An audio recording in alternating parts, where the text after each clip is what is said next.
Public అయినా రైతులైనా ప్రజా సంఘాలైనా ప్రతిపక్ష లీడర్లైనా రోడ్ల మీద ధర్నాలు నిరసనలు చేస్తే ఎమ్మటే పోలీసులు వస్తారు. పర్మిషన్ లేదని రూల్ ప్రకారం వాళ్ళ డ్యూటీలాలు చేస్తారు. మొదలు ఏం తిప్పలుందో అరుచుకుంటారు. పై ఆఫీసర్లకు చెప్తామని మాటిస్తారు. ఎక్కడోళ్ళని అక్కడ పంపిస్తారు. ఆడికి నక్కుంటే అరెస్టులు చేస్తారు. అంతే కదా. కానీ గీడ చూడుర్రి. చల్ మాకు రుణమాఫీ రాకుంటే వేసిండ్రు, ఆన్లైన్లకు ఎక్కిచ్చుట్లా లాపర్వ వేసిండ్రని సూర్యాపేట జిల్లా చిలుకూరు పిఎస్సిఎస్ కు రైతులంతా తాళం పెట్టి నిరసన చేస్తున్నారు. ఇంతల్నే Kodad rural CI Rajitha madam రానే వచ్చింది.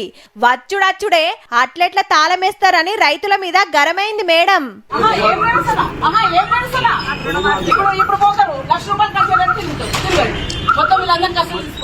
రుణమాఫీ కాకుంటే ఓ తాన కూకొని నిరసన చేయాలి, అంతేగాని మనుషులను లోపటుంచి తాళం పెట్టుడైందని అందర్నాకం స్టేషన్ కి పట్టుకవేండ్రు.